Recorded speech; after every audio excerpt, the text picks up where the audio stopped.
Hello friends, welcome to my channel. मेरा नाम है ध्रुव और आप देख रहे हैं the learners community and technology. आज की वीडियो में हम बात करने जा रहे हैं फोर्थ सेमेस्टर के एजुकेशन सब्जेक्ट के बारे में, जो कि है स्किल इन्हेंसमेंट कोर्स का। ठीक है, तो आज की वीडियो में हम उसके यूनिट 2 के पूरा का पूरा यूनिट 2 डिस्कस करेंगे। मैंने यूनिट 1 ऑलरेडी डिस्कस कर दिया है, उसकी वीडियो हमारे चैनल पर अपलोडेड है, आप जाके उसे चेकआउट कर सकते हैं। बहुत ही काफ़ी इंपॉर्टेंट वीडियो है। ठीक है, मैंने उसमें बहुत सारे इंपॉर्टेंट पॉइंट्स भी आपको बताए हैं, और अगर आपने वो वीडियो देख लिया तो आप इस वीडियो को देख सकते हैं। तो चलिए वीडियो को शुरू करते हैं। और अगर अभी तक आपने हमारा चैनल सब्सक्राइब नहीं किया तो प्लीज़ चैनल को सब्सक्राइब करें और वीडियो पूरा देखें। आपका जो यूनिट 2 है वो अध्ययन कौशल के रिगार्डिंग है, मतलब कि नोट्स किस प्रकार लिए जाते हैं, आलोचनात्मक पाठन क्या होता है और स्मृति संकेत क्या होते हैं। ठीक है, तो चलिए वीडियो को शुरू करते हैं। सबसे पहले हम बात करेंगे नोट्स टेकिंग के बारे में। आपको पता होगा नोट्स टेकिंग का मतलब होता है कि जब आपको कुछ पढ़ाया जाता है तो आप उसके कुछ इंपॉर्टेंट पॉइंट्स, इंपॉर्टेंट चीज़ें जो कि आप किसी कॉपी में या फिर कहीं पे दर्ज करते हैं, ठीक है, उन्हें हम नोट्स कहते हैं। तो उसके बारे में प्रॉपर बताया गया है कि नोट्स टेकिंग, नोट्स लेने का मूल रूप से एक ऐसी प्रक्रिया माना जाता है जिसे हम सूचनाओं के टुकड़ों को एक सही तरीके से लिखते हैं। ठीक है, नोट टेकिंग को क्या कहते हैं? सूचनाओं के टुकड़ों को एक सही तरीके से लिखना। सभी नोट्स को लेते हैं या फिर हर कोई कम से कम नोट्स लेने का दावा करता है। ठीक है, प्रत्येक व्यक्ति नोट्स तो लेता ही है या फिर वो दावा करता है कि हाँ हमने नोट्स लिखे हैं। कुछ लोग नोट्स को अपनी कॉपी में लिखते हैं, कुछ लोग नोट्स को अपने लैपटॉप तथा डिजिटल डिवाइस पर भी लिखते हैं। ठीक है, तो कुछ लोग नोट्स को तो अपने कॉपी में भी लिखते हैं, जाकि जिसको हैंड रिटन नोट्स कहते हैं। कुछ लोग उसको टाइप करते हैं लैपटॉप में या फिर अपने किसी डिजिटल डिवाइस में। ठीक है, तो वो एक प्रकार से नोट्स होते हैं। प्रत्येक व्यक्ति के लिए नोट्स लेना एक महत्वपूर्ण प्रक्रिया माना जाता है, चाहे वो व्यक्ति किसी भी क्षेत्र में क्यों ना हो, चाहे वो काम कर रहे हो, ठीक है, जॉब पर्सन हो या फिर वो स्टूडेंट हो या फिर वो टीचर हो, उनके लिए नोट्स लेना काफ़ी इंपॉर्टेंट है। नोट्स लेने से व्यक्ति को कई प्रकार के लाभ प्राप्त होते हैं, जिससे वह अपने भविष्य में नोट्स को पढ़कर पढ़ाई गई चीज़ों को याद कर सकता है तथा उनमें पुनः अध्ययन कर सकता है। ठीक है, तो अगर आपने नोट्स लिखे हैं, आपने अपनी कक्षा में, क्लास में पढ़ते वक्त नोट्स लिखे हैं आपके टीचर के द्वारा बताए गए पॉइंट्स को, तो भविष्य में आप उसको एक बार रिवाइज करेंगे तो आपको पूरा का पूरा रिवाइज हो जाएगा और आप अच्छे से उस टॉपिक को समझ पाएंगे। बट अगर आपने नोट्स नहीं लिखे हैं तो आपको थोड़ी सी प्रॉब्लम फेस करनी पड़ेगी विदाउट नोट्स के। ठीक है, तो ये नोट्स लेने के लिए है। सुनने के बाद नोट्स टेकिंग सबसे आवश्यक कौशल है जो किसी व्यक्ति को कक्षा में प्रगति और सफलता की गारंटी देता है। ठीक है, सुनने के बाद आपके टीचर ने कुछ कहा और आपने फटाफट उसे दर्ज कर लिया। ठीक है, तो आपने सुना और उसके बाद आपने उसे लिखा, पर आपको पता होना चाहिए कि आपको लिखना क्या है, कौन सा पॉइंट इंपॉर्टेंट है और कौन सा पॉइंट इंपॉर्टेंट नहीं है। ऐसा नहीं है कि आपने जो टीचर बोलता चला गया, लेक्चरर्स, वो आप लिखते चले गए पूरा, नहीं। आपको जो पॉइंट इंपॉर्टेंट लगता है आपको वो लिखना चाहिए। अब आता है नोट्स लेने में शिक्षक की भूमिका क्या है, मतलब टीचर की क्या भूमिका है नोट्स देने में।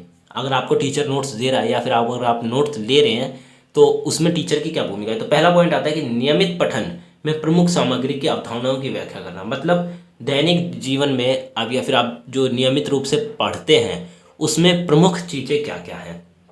शिक्षकों के द्वारा दैनिक पठन के दौरान किताबों के द्वारा पढ़ाए गए ज्ञान को एक निष्कर्ष के रूप में तथा मुख्य और आवश्यक बिंदुओं के बारे में विद्यार्थियों को बताना। ठीक है, अगर आपका टीचर आपको कुछ पढ़ा रहा है लेसन में से, ठीक है, और अब उस टीचर ने उस लेसन को पढ़ाकर एंड में कुछ इंपॉर्टेंट पॉइंट्स बताए, उसका निष्कर्ष बताया, कंक्लूजन बताया, तो वो आप उसे लिख सकते हैं। तो क्या हो गया, वो नोट्स टेकिंग हो गया। छात्रों को यह निर्धारित करना आना चाहिए कि नोट्स इसलिए लेना है क्योंकि उन्हें शिक्षक की आवश्यकता है, वह ऐसा करें या अपनी समझ और सामग्री के बारे में अच्छा नहीं है। ठीक है, तो ये टीचर को, स्टूडेंट को ये पता होना चाहिए कि वो नोट्स क्यों ले रहे हैं। पहला पॉइंट कि क्या वो टीचर की आवश्यकता है या फिर वो स्टूडेंट की आवश्यकता है, या फिर दूसरा पॉइंट कि वो अपने सब्जेक्ट जो कि टीचर के द्वारा पढ़ाया गया उस सब्जेक्ट में वो अच्छे नहीं है। इन दो कारणों की वजह से ही स्टूडेंट्स नोट्स लेते हैं। पहला कि उन्हें आवश्यकता है, दूसरा कि वो उस क्षेत्र में अच्छे नहीं है इसीलिए वो नोट्स लिखे रहे हैं। सेकंड पॉइंट आता है आपका कि ऐसी जानकारी प्रदान करना जो पाठ्यपुस्तक में सम्मिलित नहीं है। ठीक है, तो टीचर की भूमिका इसलिए भी काम आती है कि आपको टीचर ने एक ऐसी जानकारी, ऐसी पॉइंट या फिर इंपॉर्टेंट पॉइंट दिया जो कि किसमें, बुक्स में अवेलेबल नहीं है। शिक्षक अक्सर ऐसी जानकारी प्रदान करते हैं जो विद्यार्थियों की पाठ्य पुस्तक में उपलब्ध नहीं होती। ठीक है, तो most of the time teacher आपको ये ऐसे पॉइंट्स बताता है जो कि पुस्तक में उपलब्ध नहीं है। ठीक है, पुस्तक से तो आप पढ़ ही सकते हैं, बट अगर आपके पुस्तक में वो पॉइंट उपलब्ध नहीं है तो वह काम है टीचर का कि वो आपको बताए। पाठ एक निश्चित विषय के पर्याप्त रूप को कवर नहीं कर सकता। ठीक है, अगर आप कोई पाठ पढ़ रहे हैं, लेसन पढ़ रहे हैं, तो वो उस टॉपिक को पूरी तरह कवर नहीं करता, क्योंकि वो टॉपिक वाइडली यूज़ किया जाता है बहुत बड़े क्षेत्र में। ठीक है, चाहे वो कोई सा भी टॉपिक क्यों ना हो, विषय को पर्याप्त रूप से कवर नहीं करता। इस प्रकार शिक्षक इसे अतिरिक्त जानकारी के साथ पूरा करना, यह पाठ पुराना होता है। ठीक है, तो इसमें काम क्या है, टीचर का काम है कि वो आपको इंपॉर्टेंट पॉइंट्स दे, पहला पॉइंट। और दूसरा, वो जो चैप्टर है वो पुराना है, इसीलिए आपको टीचर न्यू पॉइंट्स बता रहा है। अब हम बात करें एक उदाहरण के लिए, तो वर्तमान में अगर हम उदाहरण लेते हैं एक पॉलिटिकल साइंस की सब्जेक्ट का, तो अगर आप 12th की पॉलिटिकल साइंस पढ़ेंगे तो आपको उसमें फर्स्ट और सेकंड वर्ल्ड वॉर के बारे में पढ़ने को मिलेगा। ठीक है, और भी कई ऐसे छोटे युद्ध के बारे में पढ़ने को मिलेगा, बट ये तो डाटा पुराना है। वर्तमान में जो चल रहा है वो है रूस और यूक्रेन का युद्ध। अगर आपको पढ़ा रहा है और एक्स्ट्रा नॉलेज देना चाहता है तो वो आपको इन पॉइंट्स के बारे में भी बताएगा, रूस और यूक्रेन के बारे में जो युद्ध चल रहा है। ठीक है, इसके बारे में जो करंट पॉइंट्स है ये भी टीचर आपको बताएगा। शिक्षक विद्यार्थियों को इस प्रकार का भी ज्ञान देते हैं जो कि किताबों में, पुस्तक में उपलब्ध नहीं है। यह ज्ञान किताबों पुस्तकों से जुड़ा होता है, जिसमें विद्यार्थियों को नोट्स के रूप में लिख लेते हैं। ठीक है, तो टीचर ऐसा भी ज्ञान देता है जो कि बुक्स में उपलब्ध नहीं है, और स्टूडेंट क्या करते हैं, उन्हें नोट्स के रूप में कॉपी या फिर किसी भी डिजिटल डिवाइस में नोट डाउन कर लेते हैं। अब आता है प्रदर्शन करना, तीसरा पॉइंट।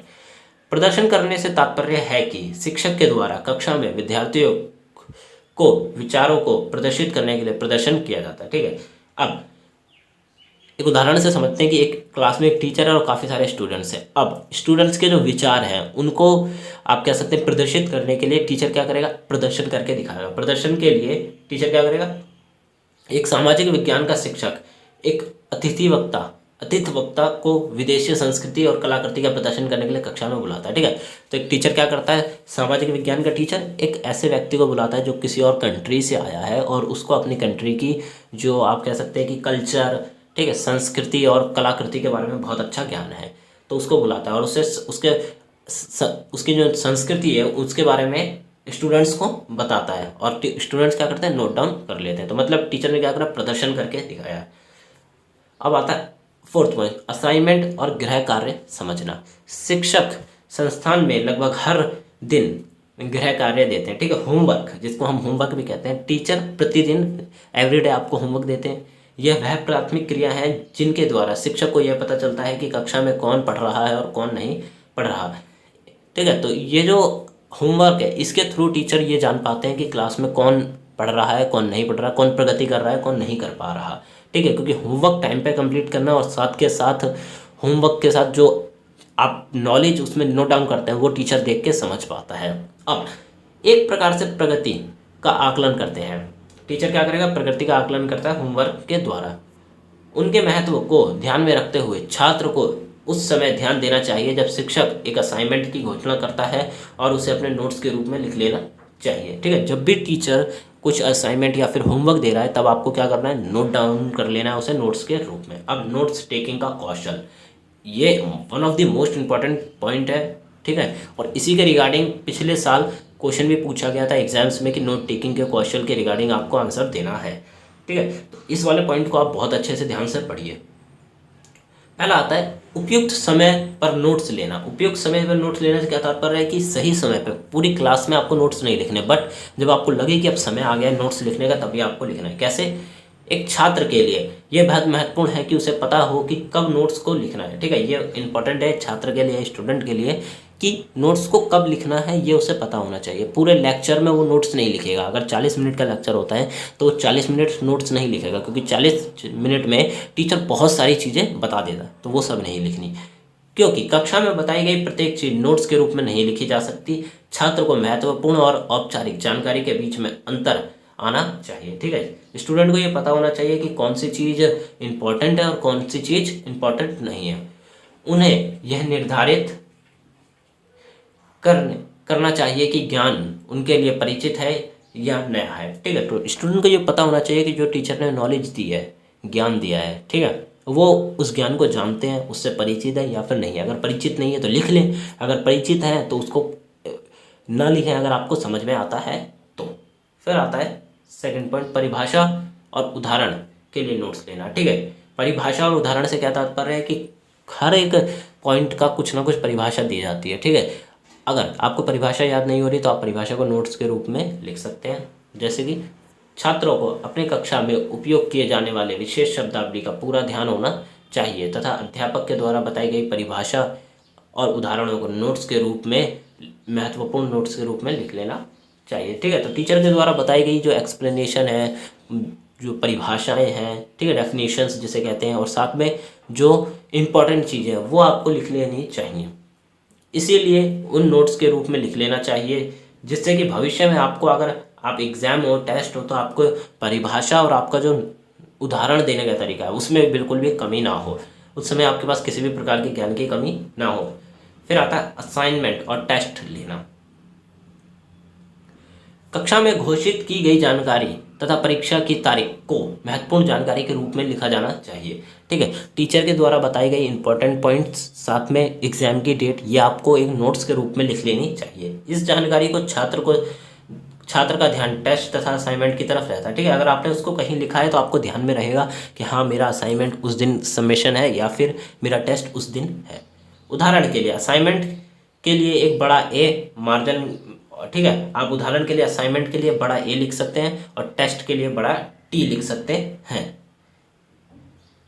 बड़ा टी लिख सकते हैं। यदि छात्र चाहे तो वह बाद में इस जानकारी को कार्य प्रशिक्षण ब्लॉक में भी स्थानांतरित कर सकता है। ठीक है, तो अगर बाद में स्टूडेंट चाहे तो उसको एक कार्य प्रशिक्षण जो ब्लॉक होता है उसमें भी आप लिख सकते हैं। चौथा पॉइंट आता है संक्षिप्त व्याख्या के रूप में नोट्स लिखना।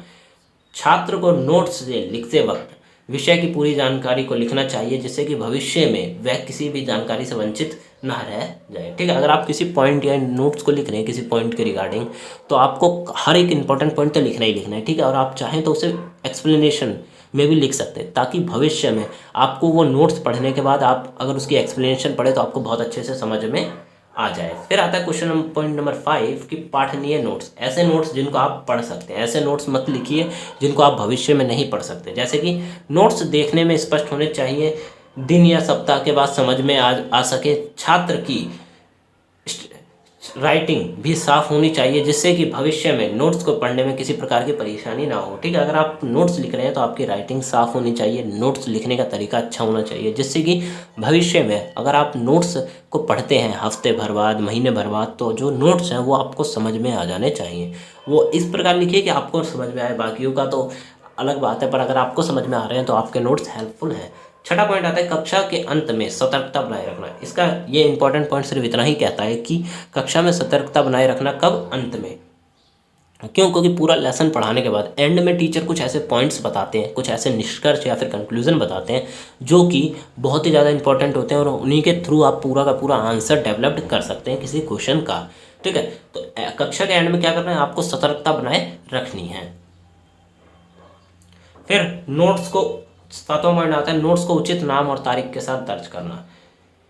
यह भी महत्वपूर्ण कार्य है कि छात्र के लिए प्रत्येक नोट्स को उचित नाम तथा तारीख दें। ठीक है, ये भी इंपॉर्टेंट है कि आप अगर नोट्स लिख रहे हैं तो आपको अपने नोट्स को एक उचित नाम, मतलब एक अच्छा सा नाम जिसको आप बाद में समझ सकें, और एक अच्छी सी तारीख देना आना चाहिए जिससे कि भविष्य में उस नाम को पढ़कर, तारीख को देखकर छात्र को पता चले सके कि नोट्स किस विषय से जुड़े हुए हैं। ठीक है, आपको ऐसा नाम देना है कि आप उस नाम को पढ़ के समझ सकें कि ये जो नोट्स लिखे गए हैं ये किस टॉपिक के रिगार्डिंग है। पॉइंट नंबर 8, समय समय पर नोट्स की समीक्षा करना। इससे तात्पर्य है कि छात्र के द्वारा लिखे गए नोट्स को समय समय पर समीक्षा करना चाहिए जिससे कि नोट्स में दिए गए ज्ञान को छात्र याद रख सके तथा अपने नोट्स में कोई गलती हो तो उसे भी सही कर सके। ठीक है, तो नोट्स को समय समय पर समीक्षा करने से क्या तात्पर्य है कि जो आपने नोट्स लिखे हैं उनको आप समय समय पर पढ़ते रहिए जिससे कि आपको क्या होगा, आप उसमें एडिटिंग कर सकते हैं। ठीक है, अगर आपको लग रहा है कि ये वाला पॉइंट सही नहीं है, ये वाला पॉइंट इसके लिए ठीक रहेगा, तो आप ये कर सकते हैं। दूसरा, वो नोट्स पढ़ने के बाद आपको रिवाइजेशन चलता रहेगा। अब आता है नोट्स लेने की विधियाँ। नोट्स लेने की कुछ विधि हैं वो देखते हैं। पहले आती है कॉर्नल विधि। कॉर्नल विधि बिना श्रम संध्या लिपि के नोट्स को संघनित एवं व्यवस्थित करने के लिए एक व्यवस्थित रूप प्रदान करती है। मुख्य स्थान पर नोट्स लिखने के बाद प्रत्येक विचार और विवरण को एक कुंजी शब्द या क्यों के साथ लेबल करने के लिए बाएं हाथ के स्थान का उपयोग करें। ठीक है, अब इसमें बताया गया है कि किस तरह आपको नोट्स लिखना है। तो आप एक उदाहरण से समझते हैं कि सपोज करिए ये आपकी एक कॉपी है। ठीक है, ये आपकी एक कॉपी है, यहाँ पे इस प्रकार आपकी कॉपी होती है, यहाँ पे लाइनिंग होती है और ये आपकी कॉपी होती है। ठीक है, तो आपको नोट्स किस प्रकार लिखना है, यहाँ पे आपको लिखना है क्यू और यहाँ से आपको लिखने हैं नोट्स। ठीक है, तो क्या होगा, इंपॉर्टेंट पॉइंट बनते चले जाएंगे, जिस प्रकार आप क्वेश्चन आंसर लिखते हैं बाएं हाथ की तरफ। ठीक है, अब दूसरा बताया गया है क्यू, जो क्यू का यूज़ करते हैं के साथ लेबल के साथ बाएं हाथ के स्थान का उपयोग करें। विधि, इस नोट्स को बनाने की क्या विधि है। अपने पेपर के बाईं और 2 इंच के मार्जिन के साथ दाईं ओर 6 इंच के क्षेत्र में छोड़ दें जिसमें नोट्स बनाएं। ठीक है, आपको क्या करना है, 2 इंच बाईं ओर और 6 इंच दाईं ओर छोड़ के क्या लिखना है, नोट्स लिखने। कक्षा के दौरान 6 इंच के क्षेत्र में जानकारी नीचे ले जाएं। जब प्रशिक्षक एक नया बिंदु बताए तो कुछ पंक्तियों को छोड़ दें। ठीक है, अगर आप कुछ लिख रहे हैं और आपके टीचर ने कोई न्यू पॉइंट बताया तो आपको 1 या 2 लाइन छोड़ के क्या करना है, उस लाइन को लिखना है जो टीचर ने न्यू बताई है। कक्षा के बाद जितना हो सके वाक्यांशों में वाक्यों को पूरी करें। ठीक है, क्लास खत्म होने के बाद जो आपने पॉइंट्स लिखे हैं अगर वो अधूरे हैं तो उनको पूरा करें, ये आपका काम है। प्रत्येक महत्वपूर्ण जानकारी के लिए बाएं हाशिए में एक संकेत लिखें। ठीक है, अगर कोई भी इंपॉर्टेंट पॉइंट है तो आप उसको आई लिख सकते हैं, क्यू लिख सकते हैं। ठीक है, और भी स्टार बना सकते हैं। तो इससे क्या होगा, आपके नोट्स में आपको पता रहेगा कि क्या इंपॉर्टेंट है क्या इंपॉर्टेंट नहीं है। समीक्षा करने के लिए अपने नोट्स में एक कार्ड से ढक दें जिससे संकेत सामने आ जाए। क्यों जोर से बोले, फिर कार्ड के नीचे की गई सामग्री के बारे में जितना हो सके कहें। आपको क्या करना है, क्यों जोर से बोलना है। अगर आप नोट्स पढ़ रहे हैं आपको क्या करना है, क्यों जोर से बोलना है। उसके बाद जो कार्ड के नीचे जो आपने इंपॉर्टेंट पॉइंट लिखे उनको ध्यान से पढ़े, तो क्या होगा, आपको जो रिवाइजेशन मेमोरिंग पावर है ना वो बढ़ जाएगी। मतलब आपको जो लिखा है आपने वो आपको बहुत अच्छे से याद रहेगा। देखें कि आपने जो कहा है वो लिखा से मेल खाता है या नहीं। यदि इसे कहते हैं तो आप ऐसा ही जानते हैं। ठीक है, अगर आप सही कह रहे हैं तो आप मतलब उस पॉइंट को जानते हैं। रूपरेखा विधि, भौतिक या गणित जैसे कुछ विज्ञान वर्गों को छोड़कर ड्रेस और आइडेंट आउटलाइन आमतौर पर सबसे अच्छी होती है। जानकारी जो सबसे सामान्य है बाईं ओर से शुरू होती है। तथ्य के प्रत्येक विशिष्ट रूप से दाईं ओर रिक्त स्थान पर साथ ही इंडेंट की जाती है। ठीक है, इंडेंट की जाती है। अब इसमें बताया गया है कि आपको क्या करना है, जो इंपॉर्टेंट पॉइंट नहीं है नॉर्मल पॉइंट्स हैं आप उनको लेफ्ट हैंड की तरफ से स्टार्ट कर सकते हैं और जो इंपॉर्टेंट पॉइंट है आप उसको राइट हैंड की तरफ लिखिए। तो क्या रहेगा, आपको ध्यान में रहेगा कि क्या इंपॉर्टेंट है और क्या इंपॉर्टेंट नहीं है। विभिन्न भागों के बीच संबंध इंडिकेटिंग के माध्यम से किया जाता है। ठीक है, अब इंडिकेटिंग का क्या तात्पर्य है कि आपने ऐसा कोई एरो बना दिया, क्यू बना दिया, स्टार बना दिया। ठीक है, जिससे आपको पता चल गया कि ये जो पॉइंट है ये इंडिकेट कर रहा है किसी इंपॉर्टेंट पॉइंट को। किसी संख्या, अक्षर या रोमन अंकों की आवश्यक नहीं है। अब इसको लिखने की विधि क्या है, अगर आपको इस प्रकार के नोट्स बनाने, स्पेस इंडिटी के आधार पर एक संगठित पैटर्न में सुनना और फिर बिंदुओं को लिखना। ठीक है, आपको क्या करना है, एक अच्छे से जो पॉइंट बताए जा रहे हैं उनको अच्छे से सुनना, फिर प्रमुख रूप में लिखना। प्रमुख बिंदुओं को बाईं और सबसे दूर रखें। प्रत्येक और विशिष्ट बिंदु को दाईं ओर इंडिकेट करें। ठीक है, जो नॉर्मल पॉइंट्स हैं उनको दाईं ओर और जो इंपॉर्टेंट पॉइंट हैं उनको बाईं ओर आपको लिखना है। महत्व के स्तरों को प्रमुख बिंदु से दूर रखें और इंगित किया गया है। ठीक है, जो महत्वपूर्ण पॉइंट है उनको प्रमुख नॉर्मल पॉइंट्स से दूर रखें। इंडेट रोमन अंकों या दशमलव के साथ इंडेट का लेबल करना जितना सरल है ये जटिल हो सकता है। ठीक है, तो आपको क्या करना है कि इंपॉर्टेंट पॉइंट्स को आप लिख सकते हैं रोमन संख्या में भी, दशमलव लगा के भी। इस प्रकार से आप कुछ भी बना सकते हैं जिससे कि आपको रहे याद में कि हाँ ये इंपॉर्टेंट है। आकलन आवश्यक नहीं है क्योंकि अंतरिक्ष संबंध प्रमुख छोटे बिंदुओं को इंगित करें। ठीक है, आपको उसका आकलन नहीं करना है, आपको बस इंपॉर्टेंट पॉइंट्स को नोट डाउन करना है। फिर आता है मानचित्रण विधि। मानचित्रण को एक ऐसा तरीका है जो समझ, एकाग्रता, कौशल का उपयोग करते हैं और एक नोट लेने के रूप में विकसित होता है। ठीक है, तो मानचित्रण विधि जो है वो एक ऐसा तरीका है जिसका प्रयोग कब करते हैं, समझ और एकाग्रता के रूप में हम करते हैं, जो प्रत्येक तथ्य या विचार को हर दूसरे तथ्य या विचार से जोड़ता है। वो क्या करता है, एक विचार को दूसरे विचार से जोड़ता है। मानचित्रण एक व्याख्यान की सामग्री का एक ग्राफिक प्रतिनिधित्व करता है। मानचित्रण का सिंपल सा अर्थ है कि आपको जो पॉइंट लिखने हैं वो ग्राफिक्स के रूप में लिखने हैं। फिर आता है, यह एक ऐसी विधि है जो सक्रिय भागीदारी और अधिकतम करती है, जो क्या करती है, सक्रिय भागीदारी को दर्शाती है। इसकी समझ के अनुसार तत्काल ज्ञान प्रदान करती है। ये आपको समझ के अनुसार तत्काल फटाफट आपको ज्ञान जो नॉलेज है वो प्रदान करेगी और महत्वपूर्ण सोच पर जोर देती है। फिर चौथी पॉइंट आती है कि चार्टिंग विधि। जो चार्टिंग विधि होती है, यदि व्याख्यान प्रारूप अलग है जैसे कालानुक्रम, तो आप कॉलम बनाकर और तालिका के उपयोग में शीर्षक के लेबल करके अपने पेपर सेट कर सकते हैं। ठीक है, अब ये जो आती है चार्टिंग विधि आती है, मतलब आपको चार्ट बनाना है, जो कॉलम्स बना कर लिखने हैं। इसकी विधि क्या है, व्याख्यान में शामिल की जाने वाली श्रेणियों का निर्धारण करें। जो व्याख्या में शामिल की जाने वाली श्रेणियां हैं उनको निर्धारण किनको करना है, आपको करना है। इन श्रेणियों के आधार पर कॉलम द्वारा अपना पेपर अग्रिम रूप से सेट करें। आपको क्या करना है, कॉलम्स बनाने हैं और रॉस और कॉलम बना के तैयार करने हैं। जैसे कि आप व्याख्यान सुनते हैं, उपयुक्त श्रेणी में जानकारी, शब्द, वाक्यांश, मुख्य विचार आदि रिकॉर्ड करें। ठीक है, तो आपको क्या करना है, उदाहरण से समझते हैं इस चीज़ को कि आपकी ये कॉपी है, ठीक है, आपने इसमें कॉलम्स बना रखे हैं। यहाँ पे आपने लिख दिया जैसे ये वाला पॉइंट व्याख्या का है, ये वाला पॉइंट वाक्यांश का है, ये वाला पॉइंट किसी मुख्य विचार का है, ये वाला इंपॉर्टेंट पॉइंट का है। तो टीचर ने कुछ व्याख्या बताई, आपने यहाँ लिख ली, वाक्यांश बताया यहाँ लिख लिया, इंपॉर्टेंट पॉइंट बताया यहाँ लिख लिया। ठीक है, कोई डेफिनेशन दी आपने यहाँ लिख लिया। तो इस प्रकार आपको लिखना है। अब आता है वाक्य विधि। इसकी विधि क्या है, प्रत्येक नए विचार, तथ्य या विषय को अलग पंक्ति में लिखें। जैसे जैसे आप आगे बढ़ते हैं क्रमांक करें। व्याख्या विधि, इसकी व्याख्या विधि की विधि क्या है, प्रत्येक नए विचार तथा तथ्य या विषय को अलग पंक्तियों में लिखें। जैसे जैसे आप आगे बढ़ते हैं क्रमांक करें। तो सिंपल सी बात है कि आपको क्या करना है, विचार या तथ्य को एक विषय अलग पंक्ति में लिखना है, अलग अलग लाइन में लिखते हुए चलना है। तो क्या होगा, अब बाद में जब आगे बढ़ेंगे तो वो क्रमांक रूप से आपको दर्शाने लगेगा। आप अपना नोट्स लेने के चरण क्या है, सुनना। सक्रिय रूप से सुनने से तात्पर्य कि जब आप नोट्स लिख रहे हैं तो आपको बहुत अच्छे से सुनना है। इंपॉर्टेंट पॉइंट क्या है, इंपॉर्टेंट पॉइंट क्या नहीं है, साथ में टीचर हर कुछ बोल रहा है क्या वो सभी इंपॉर्टेंट है। इस प्रकार आपको सुनना है पूरे ध्यान से, पूर्व ज्ञान से जुड़ना। मतलब जो पिछला आपने जो लास्ट टाइम पढ़ा उस नॉलेज को भी आपके पास होना चाहिए, क्योंकि वो भी इंपॉर्टेंट है आपके लिए। फिर आता है महत्वपूर्ण संकेतों को पहचाने। अब टीचर कुछ बता रहा है, ठीक है, या तो आपको उसके द्वारा दिए गए महत्वपूर्ण जो संकेत हैं उनको भी समझना है।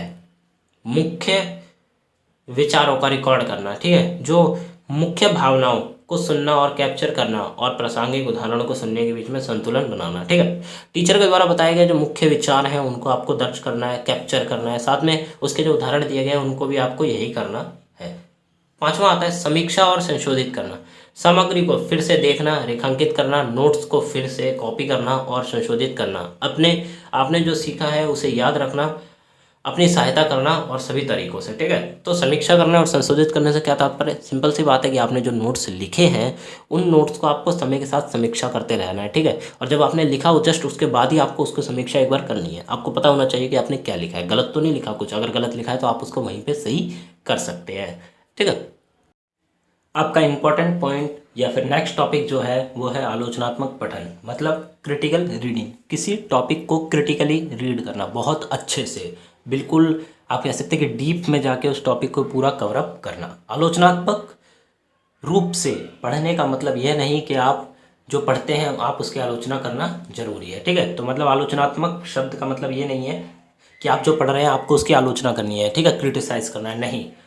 गंभीर रूप से पढ़ने और सोचने का मतलब किसी विचार, तर्क, लेखन के बारे में आलोचना करना नहीं है। यह दावा करना है कि किस तरह दोषपूर्ण या त्रुटिपूर्ण है। ठीक है, किसी टॉपिक को हमें क्रिटिसाइज करने का मतलब ये नहीं है कि हम उसके बारे में गलत बातें बता रहे हैं या फिर झूठी बातें बता रहे हैं, नहीं। हमें सिर्फ यही बताना है जो फैक्ट है कि वो क्या उसमें दोष है या नहीं है और क्या उसमें त्रुटियाँ हैं या नहीं है। फिर आता है कि आलोचनात्मक पठन का अर्थ है कि आपने अपने आप से प्रश्न पूछकर जो आप पढ़ते हैं उसमें शामिल होना। जैसे लेखक क्या कहना चाह रहा है, पहला पॉइंट, या मुख्य तर्क क्या प्रस्तुत कर रहा है। ठीक है, तो आपको अपने आप से प्रश्न पूछना है जब आप कुछ पढ़ते हैं कि इसमें जो लेखक है वो क्या कहना क्या चाहता है, उसका क्या अर्थ है। दूसरा कि मुख्य तर्क क्या है जो कि लेखक प्रस्तुत करना चाहता है हमारे सामने। आलोचनात्मक पठन में एक तर्क संगत तर्क प्रस्तुत करना शामिल है। मतलब आलोचनात्मक पठन में जो तर्क संगत तर्क देना क्या है, आवश्यक है। जो आपने जो पढ़ा है उसका मूल्यांकन और विश्लेषण करता है। ठीक है, एक ऐसा तर्क देना जो कि ये बताता है कि आपने क्या पढ़ा है और उसका पूरा का पूरा मूल्यांकन करता है, उसका मूल्यांकन और विश्लेषण करता है। इसीलिए आलोचनात्मक होने के नाते एक अकादमिक अर्थ में का अर्थ है अपने समझ को आगे बढ़ाना, ना कि खारिज करना। ठीक है, आलोचनात्मक पठन का एक अर्थ ये भी निकल के आता है कि अपनी जो आपकी अकादमिक समझ है उस समझ को आपको डेवलप करना, ना कि आपके पास कोई टॉपिक आया, आपने उसका टॉपिक को पढ़ा और आपने उसको खारिज कर दिया। नहीं, आपको उस टॉपिक को डीप में जाके पढ़ना है, साथ में उसको समझना है कि लेखक क्या कहना चाहता है और उसके बाद आपको बताना है। इसीलिए सीखना बंद करना। अब आता है एक आलोचनात्मक पाठक के रूप में आपको इस प्रकार विचार करना चाहिए। ठीक है, अगर आप एक बनना चाहते हैं आलोचनात्मक पाठक, आप क्रिटिकल रीडर बनना चाहते हैं, तो आपको इन चीज़ों पर ध्यान देना चाहिए। पाठ क्या कहता है, एक टुकड़े को गंभीर रूप से पढ़ने के बाद आपको नोट्स लेने की समीक्षा होना चाहिए। ठीक है, आपने उस टॉपिक का एक इंपॉर्टेंट पार्ट पढ़ा और उसके बाद आपको उसके नोट्स लिखने हैं। पेरिफेक्सिंग, अपने शब्दों में मुख्य बिंदु। ठीक है, तो आपको क्या करना है, मुख्य बिंदु को नोट डाउन करना। पाठ क्या वर्णन करता है, मतलब जो आप पढ़ रहे हैं वो वर्णन क्या करना चाहता है। आपको आश्वस्त होना चाहिए कि आपने अपने आप स्वयं के उदाहरणों का उपयोग करने में सक्षम होने के लिए पाठ को पर्याप्त रूप से समझ लिया। ठीक है, अब आपको क्या करना है, आपने जो टॉपिक पढ़ा है उस टॉपिक में आपको इतना अच्छा होना है कि आप अपने ओन जो थॉट्स हैं या फिर ओन जो पॉइंट ऑफ व्यूज़ हैं वो आप किसी को समझा सके, उदाहरण देकर समझा सके, इतना आपको क्या होना है, सक्षम होना है। जो पाठ पर्याप्त रूप से समझ लिया और विषय पर अन्य लेखक के तुलना में इसके विपरीत आपको क्या करना है, दूसरे लेखकों के साथ इसकी तुलना करना भी आपको सक्षम होना चाहिए। पाठ की व्याख्या, इसका मतलब है कि आपको पाठ की पूरी तरह विश्लेषण करने और संपूर्ण पाठ के लिए अर्थ बताने में सक्षम होना चाहिए। मतलब आपने जो पढ़ा है आप उसमें क्या कहते हैं, पूरी तरह से विकसित होने चाहिए। दूसरा, आप सक्षम हो कि आप उस पाठ की पूरा का पूरा वर्णन कर सके किसी के सामने। अब आता है एक पठन रणनीति विकसित करना। एक पठन रणनीति विकसित करना से तात्पर्य है कि औपचारिक सीखने की स्थितियों में आपको विभिन्न स्रोतों से बहुत सारी जानकारी को पढ़ना और गंभीर रूप से सोचने की आवश्यकता होती है। ठीक है, आपको क्या करना है, एक ऐसी स्थिति बनानी है जहाँ पे आप बहुत सारी जानकारी को पढ़ रहे हैं गंभीर रूप से, और ठीक है, और आप क्या कर रहे हैं, अपने सोच को डेवलप कर रहे हैं। इसीलिए यह महत्वपूर्ण है कि आप ना केवल आलोचनात्मक रूप से बल्कि कुशलता से पढ़ना भी सीखें। ऐसा नहीं है कि आप हमेशा क्रिटिकली रूप से पढ़ें, आपको कुशलता बहुत अच्छे से भी पढ़ के दर्शाना है। ये जो पॉइंट्स हैं, आप इन पॉइंट्स को लिखेंगे ना तो जो आपके मार्क्स हैं वो काफ़ी हाई हो जाएंगे आपके एग्जाम्स में जो ऑफलाइन मोड में होने वाले हैं 4th सेमेस्टर के। ठीक है, तो ये पॉइंट्स इसीलिए यहाँ लिखे गए हैं। कुशल पठन के लिए पहला कदम चयनात्मक बनना है। ठीक है, कुछ चीज़ों को चयन करने में आपको कुशल होनी चाहिए। यदि आप अनुशासित पाठन सूची में सभी पुस्तकों को नहीं पढ़ सकते तो आप अपने लिए सर्वोत्तम ग्रंथों का चयन करने का एक तरीका खोजना होगा। ठीक है, अगर सपोज करिए आपके पास एक लाइब्रेरी है, उस लाइब्रेरी में बहुत सारी बुक्स हैं और आपको लगता है कि सब इंपॉर्टेंट है, तो क्या आप सबको पढ़ सकते हैं? नहीं, आप सबको नहीं पढ़ सकते। इसीलिए आपको एक ऐसा तरीका ढूंढना होगा जिस तरीके के द्वारा आपको ये पता चल सके कि कौन सी book one of the most important है, मेरे टॉपिक से रिलेटेड कौन सी बुक है। इस चीज़ में क्या होना है, आपको काफ़ी ज़्यादा अच्छा होना है। आरंभ करने के लिए आपको यह जानना होगा कि क्या खोज रहे हैं, आप क्या खोज रहे हैं, यह आपको पता होना चाहिए। फिर आप यह पता लगाएंगे कि कोई अध्याय या लेख आगे पढ़ने लायक है या नहीं। ठीक है, आपने किसी बुक में से कुछ थोड़ा सा पढ़ा, अब आपको समझ में आ जाना चाहिए कि आपको उसको आगे पढ़ना है, वो आपके लिए इंपॉर्टेंट रहेगा या फिर नहीं। आप किसी पुस्तक या पत्रिका के सामग्री पृष्ठ या अनुक्रमण की जांच कर सकते हैं। ठीक है, आप किसी पुस्तक, अगर आप कोई बुक पढ़ रहे हो तो आप उसकी जो इंडेक्सिंग होती है आप उसको बहुत अच्छे से पढ़ सकते हैं, जिससे कि आपको पता चलेगा कि पुस्तक में दिया क्या गया है।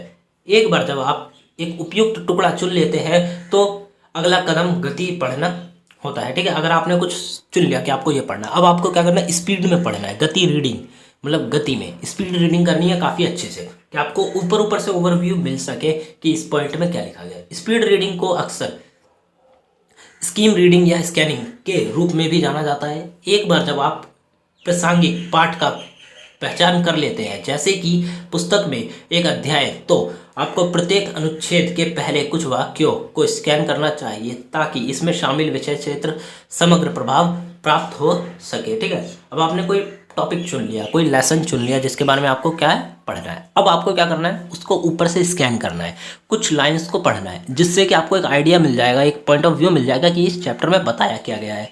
दूसरा कि आपको जब ये पता चल जाएगा इसमें बताया क्या गया है, तो आप इसमें अंतर स्पष्ट कर पाएंगे कि आपको पढ़ना है या नहीं पढ़ना। ठीक है, ऐसा नहीं है कि आप सिर्फ पढ़े जा रहे हैं, आपको समझ में आ रहा है नहीं आ रहा कोई फ़र्क नहीं पड़ता, नहीं, आपको समझ में आना चाहिए और आपको पता होना चाहिए कि इंपॉर्टेंट है या नहीं है। इसीलिए आपको क्या करना है, स्कैनिंग को करके देखना है।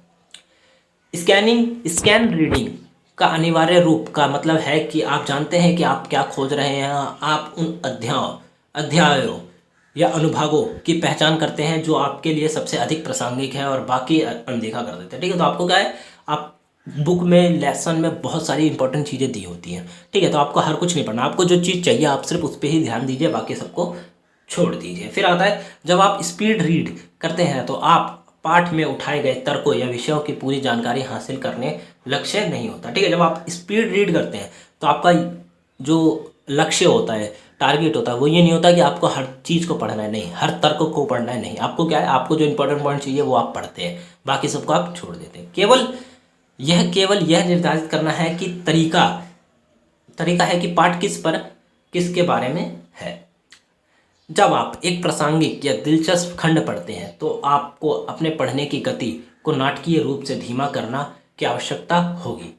जब आप कोई इंटरेस्टिंग चीज़ पढ़ते हैं, कोई ऐसा टॉपिक जिससे कि आप रिलेट कर सकते हैं कुछ, या फिर आपको वो पसंद है, तो आपको क्या है, आपको स्लो लेवल में पढ़ना है, थोड़ा धीमे पढ़ना है, जिससे आप उठाए गए तर्कों को अधिक गहराई से समझ सकें, हासिल कर सकें। ठीक है, तो जो बुक में बताया गया उन तर्कों को आप काफ़ी अच्छे से समझें, इसके लिए आपको स्लो रीडिंग करनी है। यहाँ तक कि जब आप अपने पढ़ने की गति को धीमा करते हैं तो आप समझ का हासिल करने में कई बार पैसेज पढ़ना जरूरी हो सकता है। ठीक है, तो जब आपको कोई समझ नहीं आ रहा तो आप उस पैसेज को या फिर टॉपिक को दोबारा भी पढ़ सकते हैं। एक शिक्षण रणनीति संसाधन के साथ हम आपको देखते हैं कि अपनी कक्षा में KWL चार्ट का अधिकतम लाभ कैसे उठाया जा सकता है। ठीक है, ये एक चार्ट है KWL, जिसको आप यूज़ कर सकते हैं किसी चीज़ को पढ़ने और समझने के लिए। क्या KWL का क्या मतलब है, K का मतलब है जानना, मतलब नो, W का मतलब जानना चाहिए, वुड नो। ठीक है, और बाकी है L मतलब लर्न, मतलब सीखा।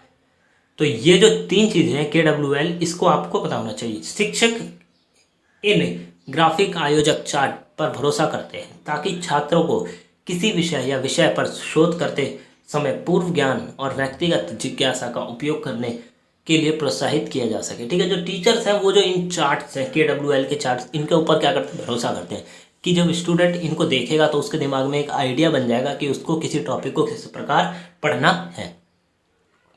KWL शिक्षण रणनीति विशेष रूप से कक्षाओं को पढ़ाने में उपयोगी है।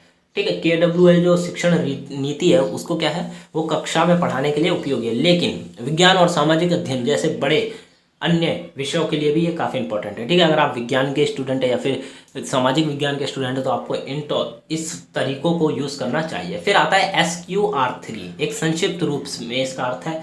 SQR3 भी एक चीज़ प्रकार से आप कह सकते हैं कि रीडिंग का मेथड है। पहला है सर्वेक्षण, कि जो आप पढ़ रहे हैं आपको उसका सर्वेक्षण करना है कि उसमें क्या बताया गया। दूसरा, उसमें क्या प्रश्न आते हैं। तीसरा, पढ़ना क्या है, याद क्या रखना है। और समीक्षा, एंड में जब आपने सब कुछ कर लिया तो आपको उसकी क्या करनी, समीक्षा करनी है।